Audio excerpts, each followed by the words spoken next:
Yes. I'm sorry. No, please. You're home later than I thought. I'm sorry. Is he here yet? Who? Our guest of honor. The Reverend Brennan? Reverend Brennan? Yes, from St. Peter's. No, not him. Why would I be expecting the very righteous Reverend Brennan? Because he came by earlier and said he was coming back to see you. Oh. You can be so cruel, Mr. Hardy. God. No, just the Reverend Brennan. I am referring to our very special welcome guest, my grandson, Frederick. He's at university now. Should the very righteous Reverend Brennan call again, please inform him I am not dead. Not yet. And I shall prove my case by collection of his weekly broadsheet from his wickety weekly this very weekend. Not dead yet. That's right. I need a drink.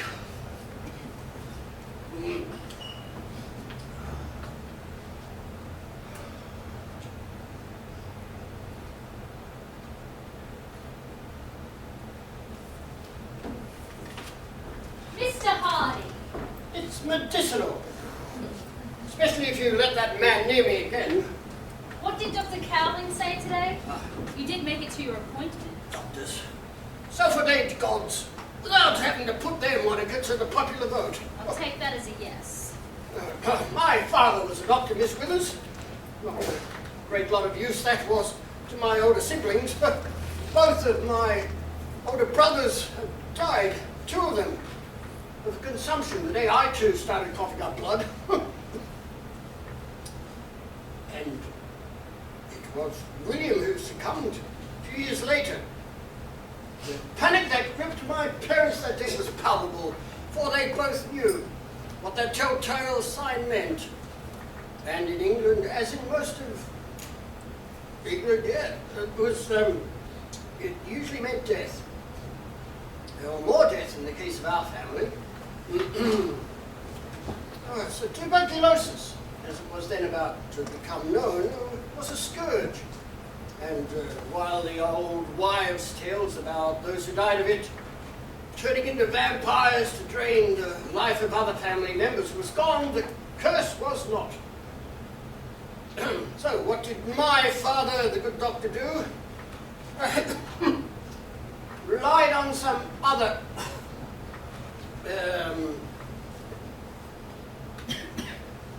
speculation about people being saved when sent to warmer climes like these. And as that approach was doing its stuff for my brother Alfred here, so it was decided to take the punt. This too was best for me.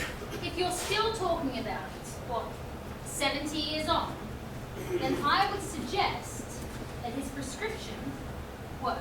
Yes, I suppose you're right. One thinks about it. My parents must have been so pleased when they received the report. So relieved, really. After 150 days at sea, their youngest son, aged just 22, had arrived in his new home, ready for the challenges ahead. And what sort of doctor was your father, Mr. Hardy? If respiratory illnesses were not his strength as you Miss claim. Withers, he was more than just a doctor. He was nothing less than a surgeon. Tall bow. Not a very good one, I think, since as many of his patients succumbed to his handiwork as survived. He termed himself a man midwife, something they like to call a, what is it? Some such today. Obstetrician, yes, that's right, yes. And 1820s Walworth, everybody loved him. As the only medical midwife in that part of London south of the Thames, what choice did they have if they got pregnant? And with not much else to do, and getting pregnant was as good a way to pass time as any for the town's ladies. And the local lads, it must be said, were only too happy to help them get that way too. And your visit with Dr. Cowling? Are there any more prescriptions I need to get for you? Enough medicine, Miss Withers. I have seen the doctor, and the good doctor has seen me. When one thinks about it, Martha and I were so very fortunate to have brought 4 healthy children into the world. Speaking of which, any word from young Frederick? Did he telephone to say he'd be late or something? No, just the Reverend Brennan. I suggested he cut him down on one of those new electric trams. If they had listened to me 20 years ago when I was still in Parliament, we might have had more of our family being able to visit us this way. Well, you'll be pleased to hear that I took travel on your other great transport suggestion, Ah, yes. the train to Stirling. Oh, finally. Yes, my sister and I went there on the weekend, and then we travelled over to Crayford's. It seems you are a man of some notoriety in the hills. They remembered me, did they? Oh, yes. Everyone was fascinated to hear that I worked for you, and many asked after your help. Is this it? The Crayford's Institute? You built that for the townspeople? Yes, I did, Miss Withers. Filled it with books that we brought back with us from England in the vain hope, it must be said, that the workers there would spend their time reading rather than imbibing across the road at the inn. That never really worked. Has anything changed? And the Church of the Epiphany? Well, I didn't build it, but we did give the church the land. Martha insisted. Our eldest daughter, Mabel, was the first one married there. Did you know that? So I heard. And then there was the primary school, the gardens, and the house. Mount Lofty House. Yes, and indeed all the grand homes along Summit Road. It seems you had a hand in them all, Mr. Hardy. You do keep your light hidden under a bushel. When did all that come to be? In days when financial good fortune saw fit to smile on me, Miss Withers, that's when. Alfred and I used to take walks from our farm along the Torrens to the Tears. The hills? The very same. And it was on one of those walks soon after I arrived in 1839. We scaled the summit. And it was on that very first walk, in fact, that as we passed Mount Lofty's peak, we happened upon something magnificent. Perhaps it was the light that afternoon, or perhaps its resemblance to Old England. But as we came across the views on both sides of the range, it was the one down that eastern valley, that precipitous valley with hundreds of feet deep, with trees on its ledges. That view that instantly captured my mind and my heart and my soul. An ale soon after at the Crayford's Inn only fed my intoxication through it all. But Mr. Hardy, seeing may be believing. And was there a folk who came to be there? Ah, too true, Miss Withers, yes, but I came quickly to hold the opinion that the soil there was actually quite fertile, which was against initial other thought. And I could envision sprawling lands of oak and chestnut, valleys of vineyards, and homes surrounded by gardens filled with rare and exotic plants, wonderful azaleas, rhododendrons. Did you see the house, Miss Withers? Mount Lofty House. Well, yes, but it is surrounded by these strange trees. Ah, the sequoias, yes. The what? Ah.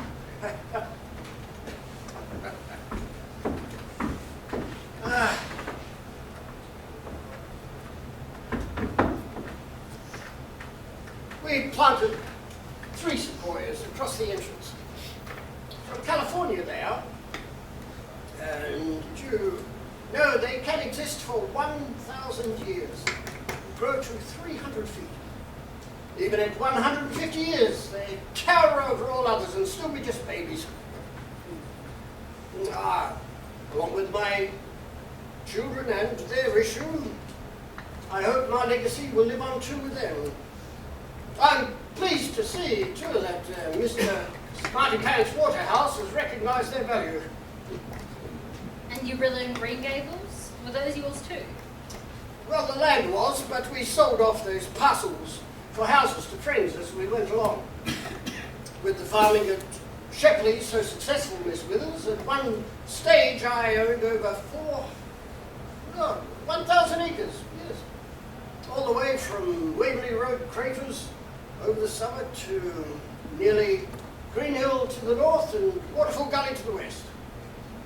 And Piccadilly Valley, that too? Indeed, yes. Do you know how that came to be named? I have a feeling you're about to tell me. And so I shall. One day our youngest, Ethel, perhaps 6 years old, asked our nurse, Miss Everett, if they could go on an adventure together. When Miss Everett asked where should we go, it was our dearest cook, Mary Johns, who piped in, "Why, let's take a stroll down Piccadilly." See, telling tales of home always wove their way through everyday life in a never-ending quest to balance life in new pastures with memories of old and a necessary feeling of place. And so, heading from London, and in that brief moment of sentimentality, it was Mary Johns who came to name those serene slopes thus. Such memories. Indeed. That could be the Reverend Brennan again. Ah, Reverend Brennan! Mr. Hardy, please. He is a man of God. I fail to understand. If God wishes us to hear his word, why he would bestow its passage on a man with a lisp. I am not here.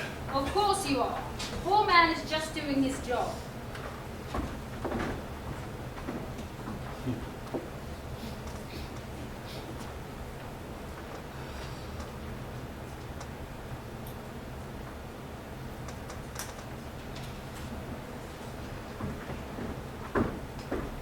Master Frederick Hardy.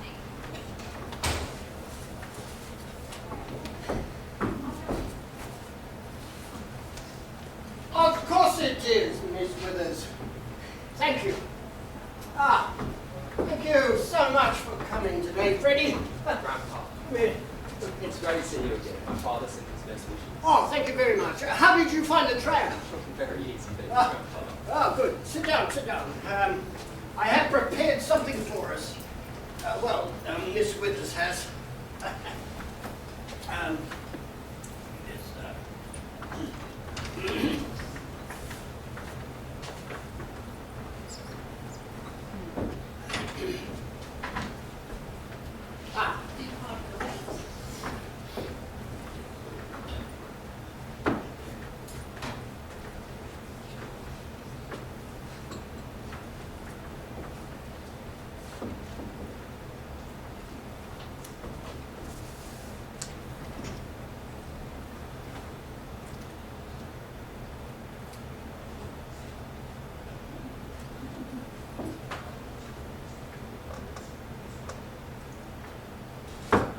Father says that you'll retire from the law. Finally. I mean, legally. But he says you won't always in practice. Is that right? I've never really understood what you do, Grandpa. Have done. Were you not in Parliament too?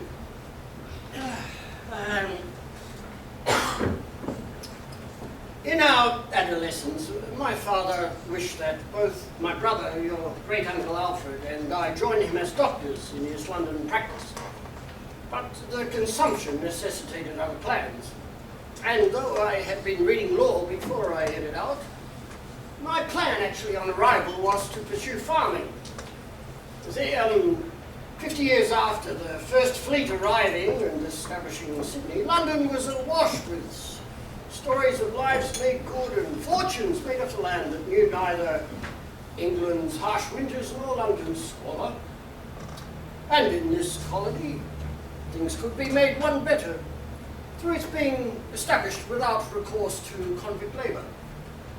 So with those hopes forefront, Papa had acquired for us 2 130-acre lots up the Torrens Valley towards the hills. And Alfred had done well to name them Shepley, after one of the estates my father had just inherited in Yorkshire. Grandpa, do you mind if I take some notes? Oh, not at all, please. Yes, yes. It was a start one could only dream of, but it did little to eliminate the toil and deprivation of those early days. Living in tents and sleeping on bare floors was just the start of issues when the sun went down. We had nothing to go on but our experience. Must have been pretty hard back then for everyone. Oh, indeed. Just keeping ourselves fed was a challenge. I recall the trouble we had with our first vegetable garden when some neighbours' geese wandered in from the river and ate up all that was ripe. So I put these daddles to good use in the following days, erecting fencing and barriers. Went to sleep, certain fresh produce would be ours soon, only to find the following morning, dash my wig, the critters had got in again. Took more than a month of physical challenge and many a battle of wits with the birds before I perfected the protection required, and we could eat fresh food. And then there were the sheep. Just keeping them safe and protected from wild dogs, disease, poachers, required constant attention. One solution I settled upon was to employ some of the tearsmen as shepherds. Men otherwise working in the forests in the hills. I had first met some, well, encountered is probably a better word, while taking walks to the summit looking for more land. And these were gentlemen who had come across from Victoria and New South Wales and looking for work and a way to escape incarceration for one crime or another. As good as they were as workers, it must be said, many were not men upon whom the Lord God had showered great intelligence. Most were actually at best feral.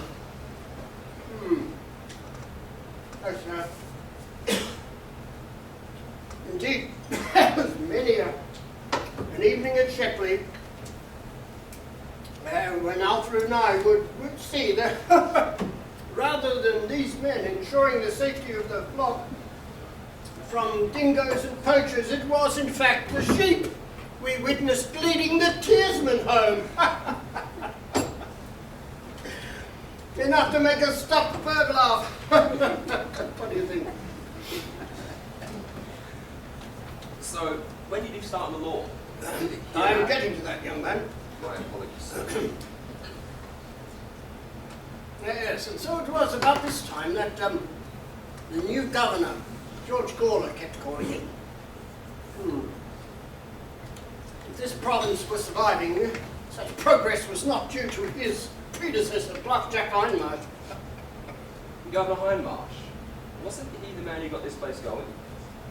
Ah, hardly. The man was a dolt, complete fool. Alfred had many a tale of his time with William Light's surveying party of how Hindmarsh had insisted that the capital be built at Port Lincoln. In the end, Light docked his ship at Port Adelaide and left Hindmarsh to decide on his own whether to remain on Kangaroo Island, where he was then holed up. He'd still be there if he hadn't run out of rum. When London recalled Hindmarsh and sent Gawler out, we found George a little better. The problem about which he kept calling in was that all manner of local felons, Rundle Street rogues and tearsmen were escaping conviction due to poorly prepared briefs for the courts to consider. As you can imagine, all kinds of local politicians like to bubble around him, talking up their tough on crime credentials, and George Gawler, as governor, was a man as desperate to solve the problem as he was to please everyone, as he was to avoid being recalled by London. So he more or less begged me to come to town to sort it all out. At first I resisted, until his problem threatened to also become mine. Grandpa, before you go on, can I trouble you for some more tea? Perhaps something a little stronger, Fred. Put hairs on your chest. Only if you insist. Not a word to those at home, all right? Don't listen to me anyways, Grandpa. Your kindness is safe with me.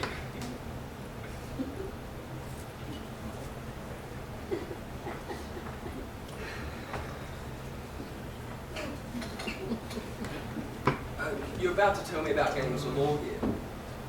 Oh, that's right, yes.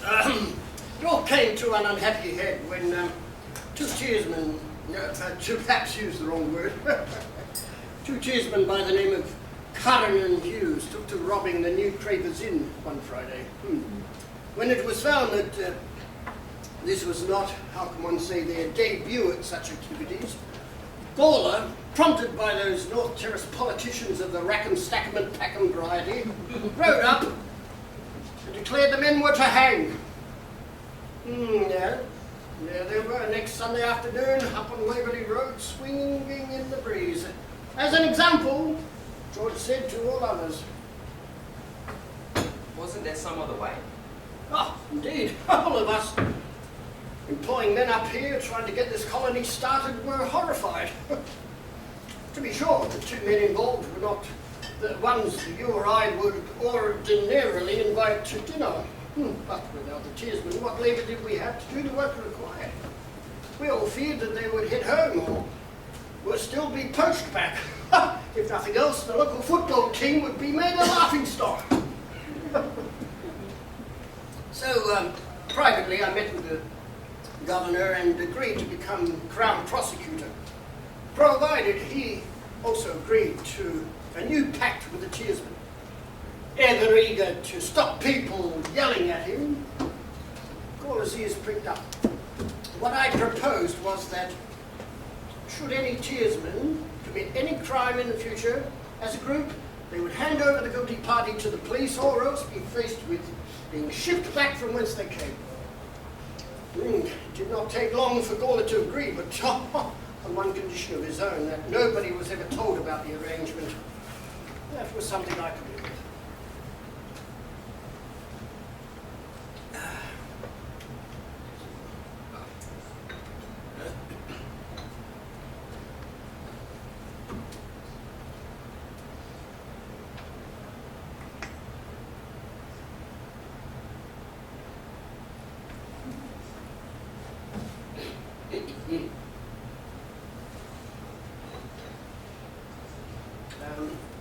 How are you finding your study of the law, Fred? Oh, well, it's early days, but it does get very complicated, I find. I'm glad you sorted those issues out early on, Grandpa. But with our law and this English law, and now this new federal constitution, things aren't obvious. Well, how is your father? Oh, he's very well, thank you. He does seem to get very tired. Both me and my mother send you the best wishes. Oh, that's very kind. Let me tell you a story about your father that I think you will enjoy.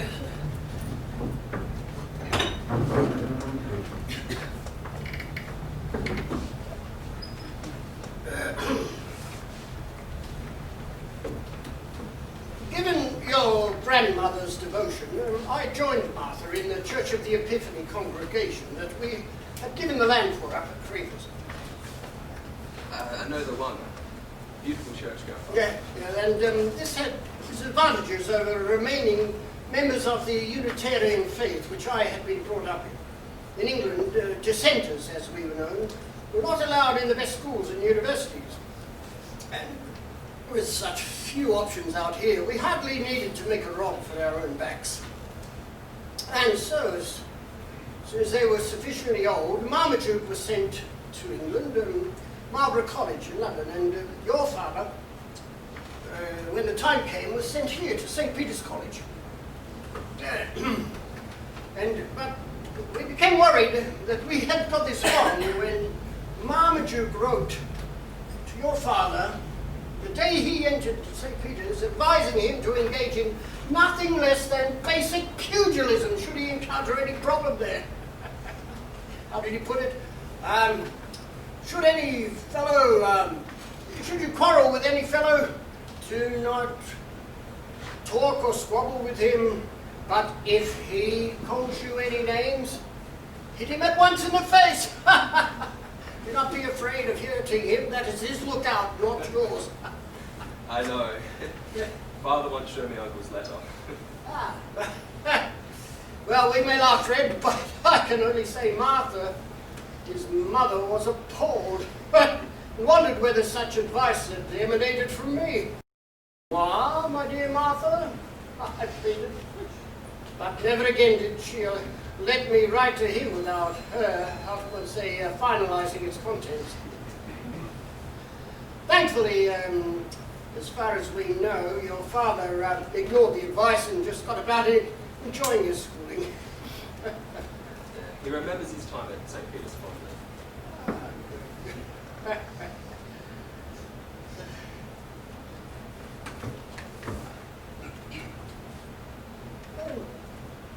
Would you like to stay for supper, Fred?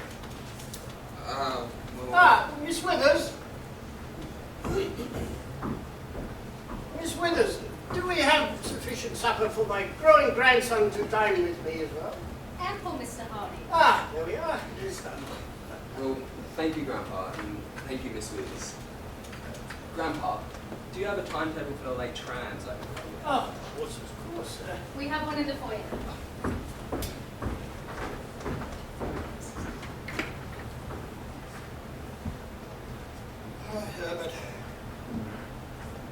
Herbert, will you ever forgive me? Do you need your medicine again, Mr. Hardy?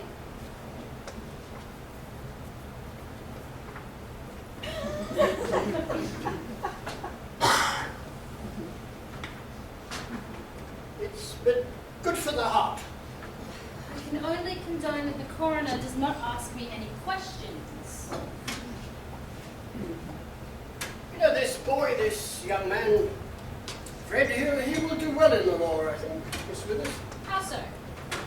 What? Haven't you heard him? He can talk all day.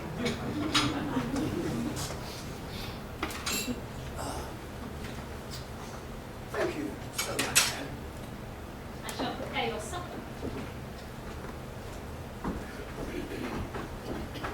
Thank you, Grandpa. I can stay until the last tram. The father of my good friend Bar Smith, he informs me that you know him quite well. He says that you were quite prominent in the Freemasons for a long while. The Freemasons are South Australia or the South Australian chapter of the Freemasons? Do you know that... Bob, your friend's father and I were, well, we had many adventures in the early days. There was no shortage of new arrivals who needed help getting started or simply adjusting to not being in England. And our work as Masons did much for them. And we also started up the Adelaide Club. I was its first secretary, he its first chairman. And then we worked on getting St. Peter's College going as well. If this colony was to survive, we needed educational and charitable institutions just as they had worked in England. They are the works of which I am most proud, even if they did end abruptly. Father also suggested that you tell me about his cousin and his words disgraced us all. Wentworth, yes. That would be. Well, to understand Wentworth, one needs to understand his father, my brother, Edward. Now, Edward, how can one put this? Was not one who found spiritual reward through toil. When my father and mother decided to retire up to Shepley and Berksgate in Yorkshire, Edward left his work as an accountant in London and decided to follow them up there as a kind of lord-in-waiting. Waiting for them to die to inherit the estate. A boil on the buttock could not have provided my father with greater discomfort.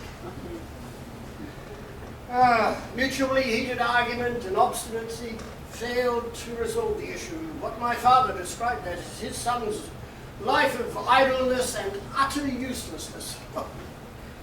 And Papa was not prepared to get the funds required for Edward to leave as a gentleman. As these things tend to happen, all this resolved itself. Albeit not in a flattering manner to anyone. Seems that Edward's fancy for the women got the better of him. And the gal sneaker started having an affair with one of the married maids of the manor. The resulting scrape saw him and her 3-year-old daughter leave the district for New Zealand in disgrace and penniless. He was a skillimaling that nobody wanted to know, least of all Papa. And so we come to his son, Wentworth, who, if nothing else, was true to his lineage, with my father's pig-headedness and his father's loose eye for the ladies. Together these qualities could spell only trouble. I'm feeling the worst it is. Yeah. There Martha and I were one afternoon up at Mount Lofty House when, unannounced, up Summit Road appears Wentworth. Seems the young man had been living in Adelaide for quite some time. We had not hitherto seen him. No doubt appraised of the dilemmas his father had faced and created for all concerned. But on this occasion, nothing would have kept him away. It seems the young man had managed to propose to not one, but simultaneously to 2 young ladies in town. And now both their fathers were keen to see him through on those commitments. His mission in seeing us was to find a way out of his bind and stay alive. Now, Fred, as clever as I may have been, to negotiating a way to keep the feet of wayward tearsmen from swinging in the air, this, I must confess, was beyond all my training and experience. Not so for your grandmother, who summed up the situation brilliantly and struck a deal with Wentworth that he was to observe at all costs. That compact was that she would inform both young ladies' mothers that Wentworth was a man without wealth or prospects. No fibs there, methinks. And they should be very pleased to avoid their young daughters and finish up married to him. All Wentworth needed to do was vow never to contact either again. Stunned by the beauty of Martha's solution, he agreed in a trice, and so it was done.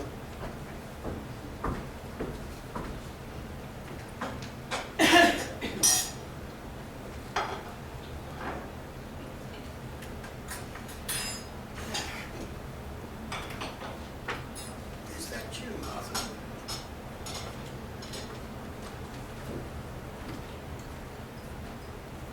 Grandpa.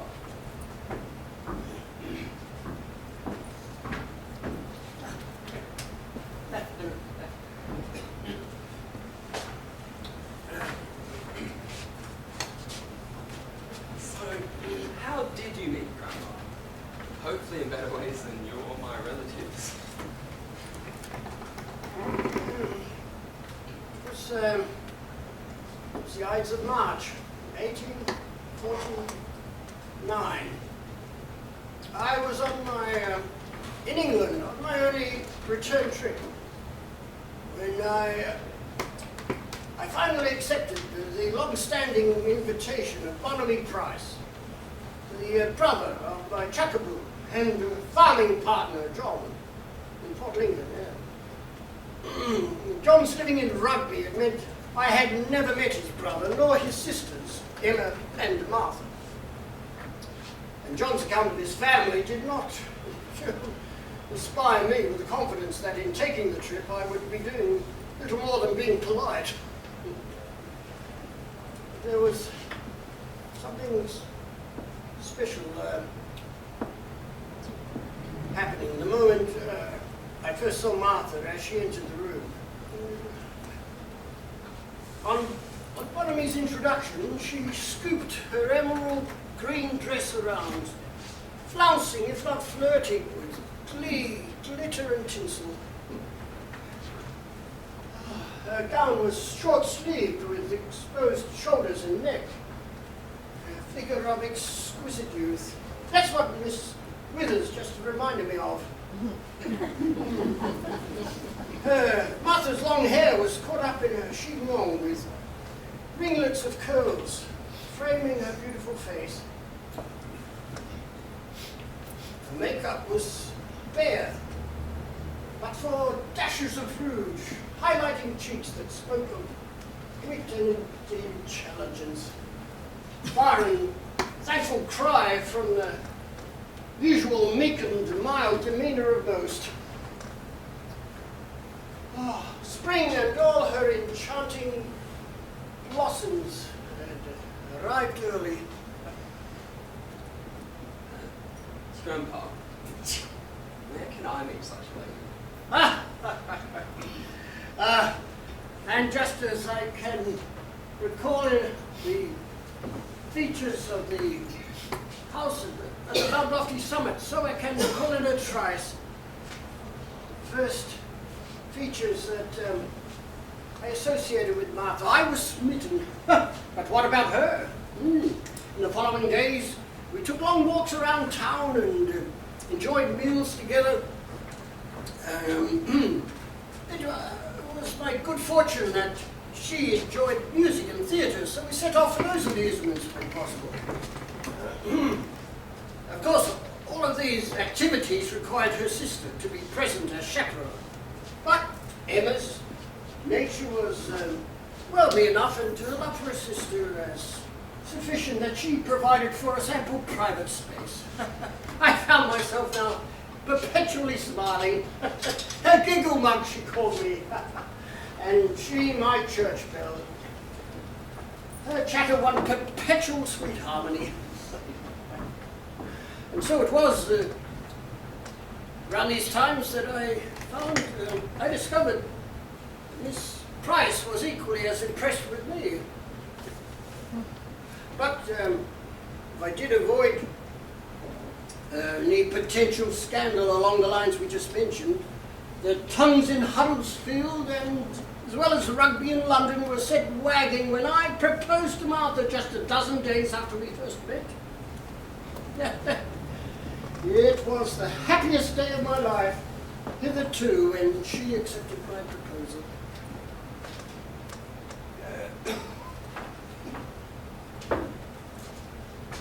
And you Fred, anything you want to discuss with me along these lines?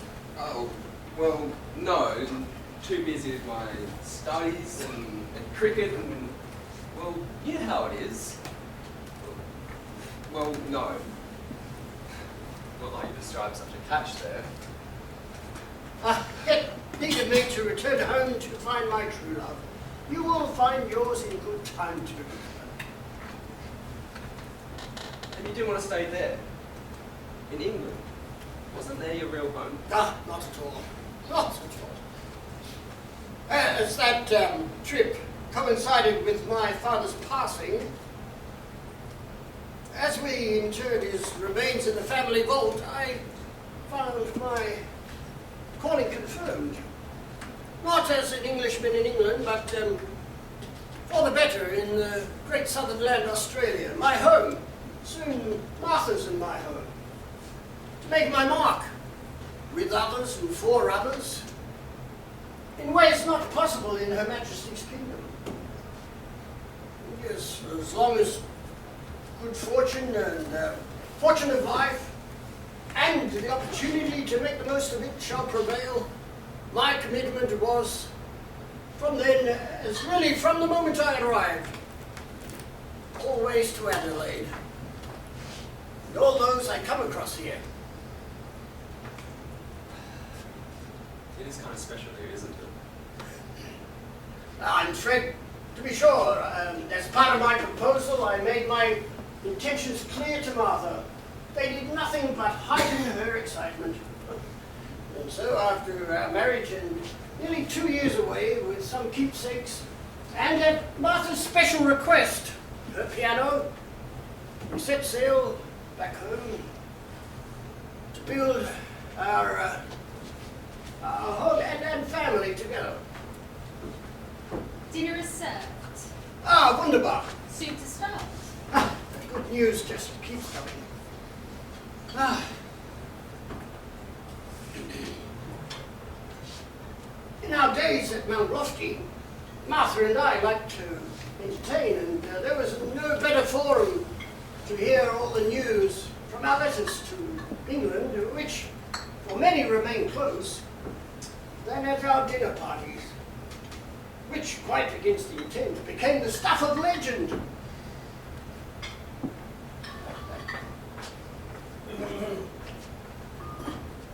But of course we did a little more than just read letters. You know how to dance, Fred? A few steps. The waltz, maybe? Miss Withers, please, put the tureen down. My grandson would welcome the opportunity to have a dance with you.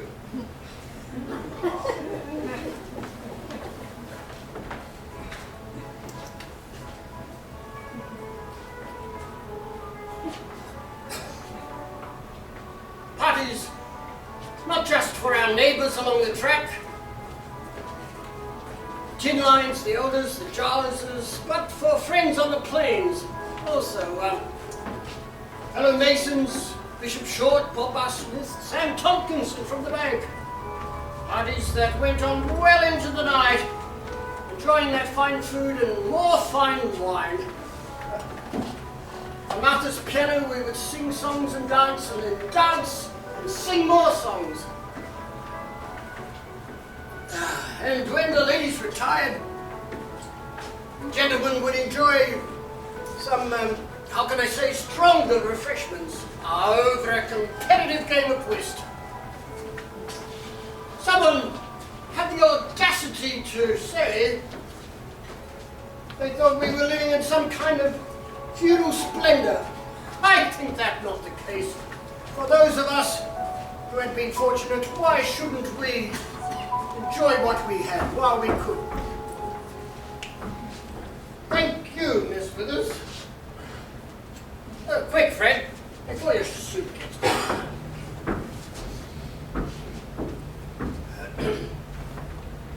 In truth, Martha and I were just big players to the star of the evening, our own cook, Mary Johns, who, conspiring with local produce makers, provides the finest of dining experiences. Alas, Miss Withers is no Mary Johns. These slops would not make it onto one of her menus.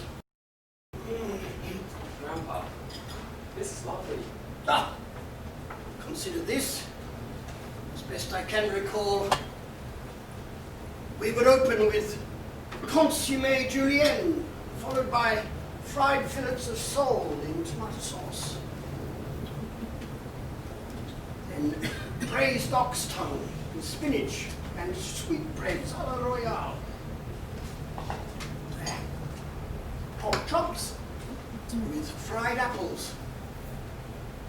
Before roast leg of mutton, puree of onions and haricot, vanilla meringues and cocoa flummery for those who had not had an elegant sufficiency.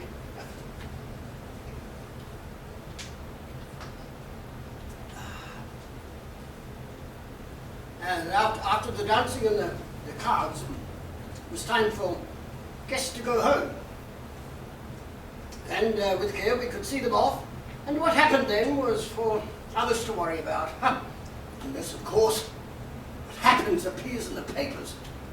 A scandal? After one of our first parties, there was a terrible ruckus in town down Flinders Street, well after midnight. It seems a troop of animals had escaped from a travelling circus. And yes, the 2 monkeys, a performing dog and a miniature pony, all still in their colours, performing colours. As some pillars of Adelaide society returned, the papers called them intoxicated revellers. Martha was mortified. They returned to the city. These animals were running amok. In the confusion, one of our friend's carriage horses reared up and stamped itself on the hind leg of one of the troublesome primates, causing it to squeal like a throat to be cut. Which it would. The horse then bolted and, with the carriage still attached, caught itself between 2 poles.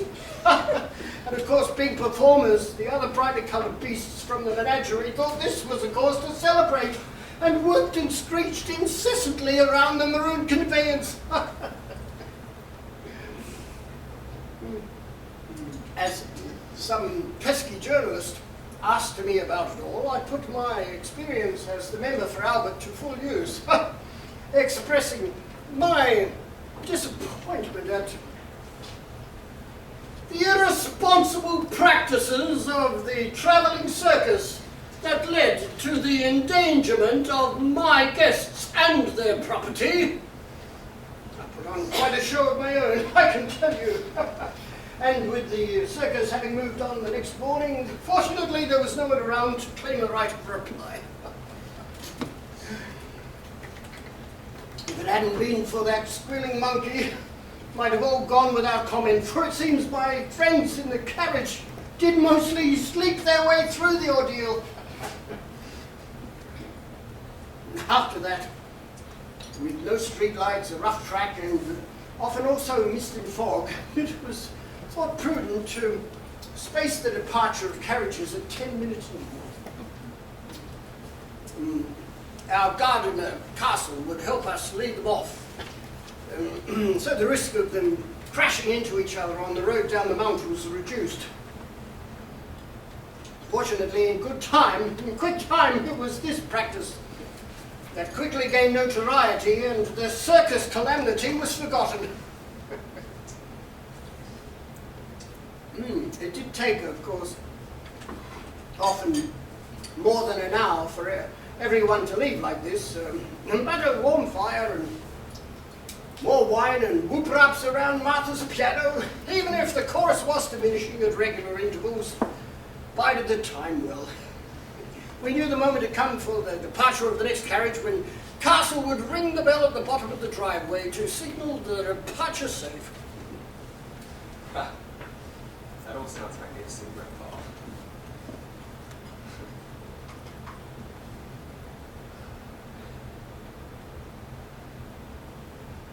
Grandpa,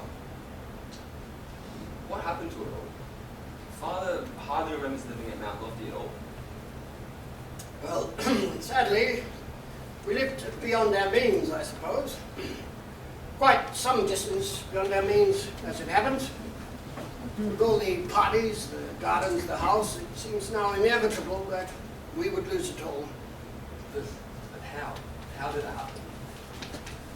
Mere personal extravagance, I suggest, was not totally sufficient cause for that debacle. And after good news, the crash, the bust, came again. And this time, not just here, but worldwide it happened. England, America, as well as Europe. Perhaps I should have stayed with the farming. It seems I knew a bit about that. Mining and land speculation seemed easier to manage and realize. And bringing friends into them was also easier. However, when those investments went sour, my friends turned to me for answers, and when the banks would lend no more on those investments, They all turned to me for repayment of their money. The banks. The banks. I made many times more for them than they ever risked on the house. Tompkinson, my neighbour, my dining guest there, then as director of the Bank of Australasia, he led the push to get me out. Bankers. You can't trust your money with them, and the dear pedals wilt when problems arise and you possess theirs. Grandpa, you don't have to tell me anymore. I must leave soon anyway. My boy, you should hear what happened. As problems mounted, so pressure was applied to not cause discomfort to others. I acceded where possible to minimize the fallout. There, for want of land, I needed to resign as the member for Albert after 17 years. Gone too my membership of the club, and the Masons conspired to not only rid me of my position as Grand Master, their first, a position I held with distinction, I believe, but to remove any mention of my name into the future by changing the name of theirs. So much for the 3 grand principles of brotherly love, relief, and truth, forever finding a sheltering home. When there is coin involved, these principles at least are worth naught. To all those with whom, for the previous 40 years, we built this town and struggled to make this colony prosper. Yes, to those also who resided up the Summit Road, who worshipped in the church at its base. I was then a stranger. Fortunately, Marmaduke had finished his school.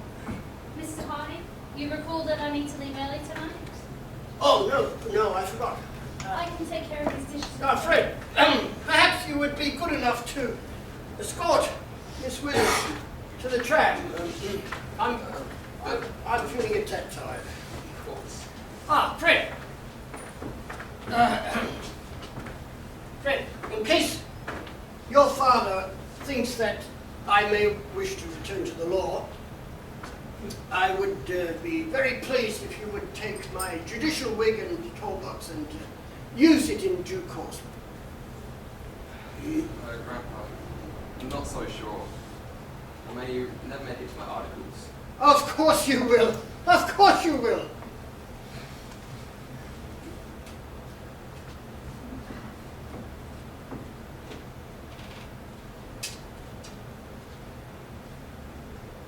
It works rather well, don't you think, Miss Willis? Quite.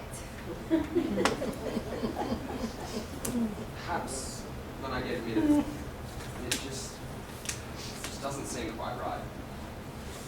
There will not likely be a more perfect moment.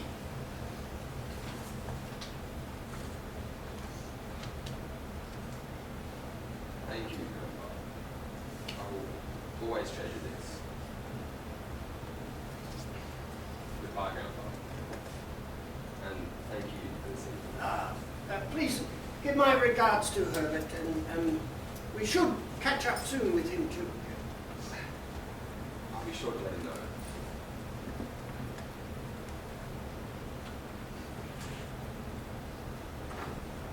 And do you have your medicine, Mr. Hardy?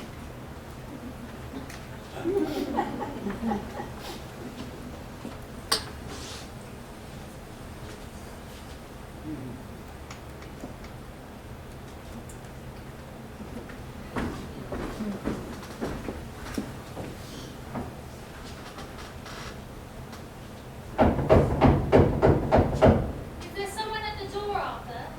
Shall I go and answer it? Yes, dear. No, I will attend to it. It was with equal parts bitterness and apprehension that I did my duty and went to the door that fateful night, knowing who would be there and his business. As the banks once did giveth, now the banks did taketh it all away. Thankfully, Marmaduke had finished his schooling, but anguish alone came when I had to remove Herbert from St. Peter's before Trinity term commenced. Poor Herbert. I feel for him so. For the tragedy was not for me. Once I crossed the equator for the first time all those years ago, every living day was a bonus, but for the family. Herbert has struggled the most with it all and has never forgiven me. But if I sinned grievously, it was with Martha. As richly endowed as she was with intelligence, matters financial and economic were not her strong suits. Those ventures had been my idea, and perhaps too little time had been spent explaining it all to her, especially the risks. As much as she kept up appearances, removing Herbert from school was deeply unsettling to her. Even Bob Bar Smith giving him work never bridged the gap that opened between us as father and son. However,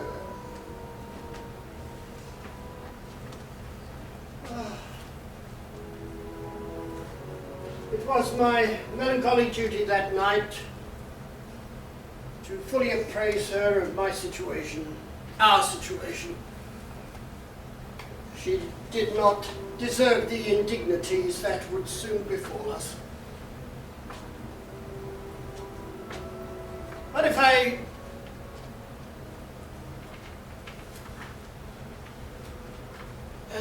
never forgiven myself for being such a fool,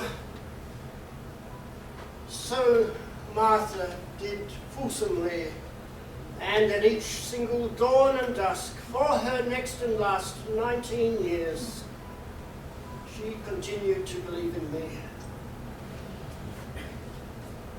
Forgive me still, Martha. When the Lord God determines, soon I trust, that I shall see you again.